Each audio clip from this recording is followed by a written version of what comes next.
అందరికీ జై శ్రీరామ్. చరిత్ర మనకు సరిగ్గా చెప్పని చరిత్ర ఒకటి ఉంది. ఆ చరిత్ర పేరే లోకమాత అహల్యాబాయి హోల్కర్.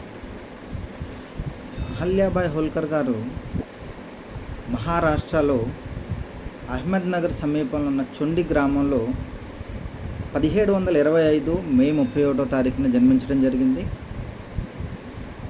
అహల్యాబాయి హోల్కర్ గారు 10వ సంవత్సరం నుంచి, మన సహజంగా 10 సంవత్సరాల పిల్లల్ని అడిగితే ఆడుకోవడం, లేకపోతే టీవీ చూస్తున్నాను, సినిమా చూస్తాను అవే చెప్తారు. ఆవిడ హిందూ ధార్మిక పనుల్లో సనాతన ధర్మం గురించి, మన దేశం గురించి, మన దేశ గొప్పతనం గురించి, మన సంస్కృతిని ఎలా కాపాడుకోవాలి, ప్రకృతితో మమేకమై మనం ఎలా బతకాలి, పెద్దలను ఎలా గౌరవించాలి, పెద్దలతో ఎలా నడుచుకోవాలి, మన సంస్కృతిని ఎలా కాపాడుకోవాలి, అంత చిన్న వయసులో ఆవిడ ఈ కార్యక్రమాల్లో పాల్గొనేవారంట. వాళ్ళ ఊరు, పక్క ఊర్లు అవన్నీ తిరిగి మన ధర్మం గురించి చెప్తూ ఉండేవారంట. ఒకరోజు ఇండోర్ రాజ్యానికి సంబంధించి, మాల్వా రాజ్యానికి సంబంధించిన రాజు మల్హర్ రావు హోల్కర్ గారు వాళ్ళ గ్రామానికి విశ్రాంతి తీసుకోవడానికి వచ్చారు. వాళ్ళ ఊర్లో ఉన్న శివాలయంలో ఆయన విశ్రాంతి తీసుకుంటుంటే, ఆ శివాలయంలో భక్తులకి ఉపదేశం చేస్తూ ఉంటే ఆయన విని చాలా సంతోషపడ్డాడంట.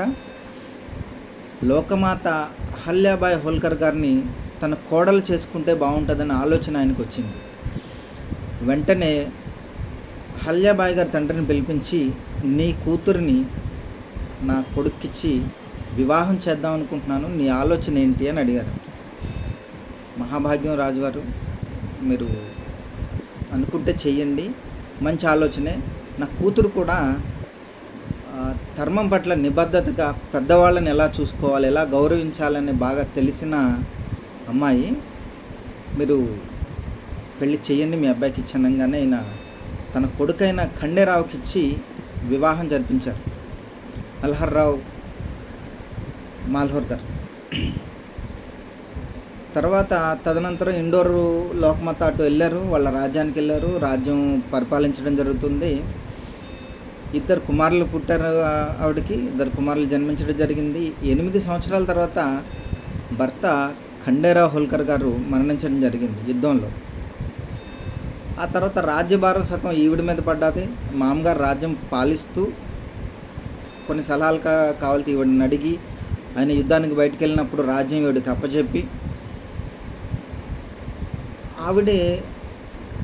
ఆవిడ భుజాల మీద రాజుగారు పెట్టిన బాధ్యతని సక్రమంగా నిర్వహిస్తూ, రాజ్యపాలన సక్రమంగా చేస్తూ, ప్రజల్లో ధర్మం పట్ల అవగాహన కల్పిస్తూ అలా ముందుకెళ్ళే క్రమంలో కొద్ది కాలంలోనే మామగారు కూడా మరణించడం జరిగింది.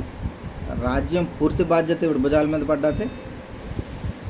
రాజ్య పాలనతో పాటు ముష్కరులు, ఎడారి దేశాల నుంచి వచ్చిన మతస్థులు దాడి చేస్తూ మన దేవాలయాలను ధ్వంసం చేయడం జరిగింది, అనేక దేవాలయాలను.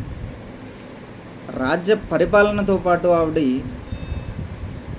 ఏ దేవాలయాలు అయితే కూల్చివేయబడ్డాయో ఆ దేవాలయాలను పునర్నిర్మించే కార్యక్రమంలో చాలా నిబద్ధత చూపించారు లోకమాత అహల్యాబాయి హోల్కర్ గారు.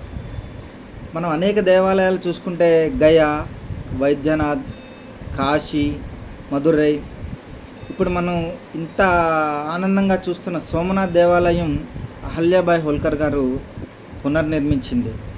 కాశీలో కూడా ఆవిడ పేరు మీద ఒక ఘాట్ ఉంటుంది, అహల్యాబాయి హోల్కర్ ఘాట్ అని. మనం ఎప్పుడైనా కాశీ వెళ్తే సందర్శించవచ్చు. 100 సంవత్సరాల క్రితమే మన దగ్గర భర్తలు చనిపోతే భర్తలతో పాటు సతీ సహగమనం అనేది అది మన సంస్కృతి చెప్పింది కాదు.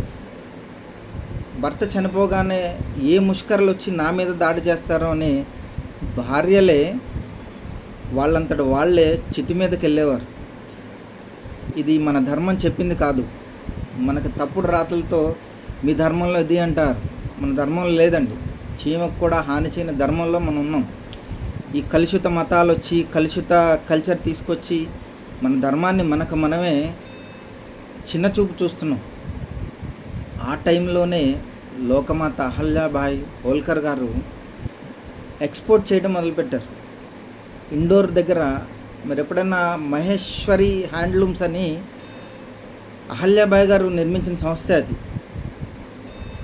ఆ కాలంలో చేనేత చీరలు, చేనేత మెటీరియల్ ఎక్స్పోర్ట్ చేసేవారు. భర్తలు చనిపోయిన మహిళలందరికీ జీవనోపాధిగా అల్లిక నేర్పించడం, ఆ నేత నేర్పించడం, వాళ్ళతో మార్కెటింగ్ చేయించడం. వందల సంవత్సరాల క్రితమే ఆవిడ మన దేశాన్ని మార్కెటింగ్ వైపు నడిపించారు. అటువంటి మహానుభావురాలు చరిత్రలో చాలా తక్కువగా వినపడతారు. ప్రతి భారతీయుడు, ప్రతి హిందువు లోకమాత అహల్యాబాయి హోల్కర్ గారి గురించి చదివి తెలుసుకొని ఆవిడని స్మరించుకోవాలని మనస్ఫూర్తిగా కోరుకుంటున్నాను. భారత్ మాతాకి జై.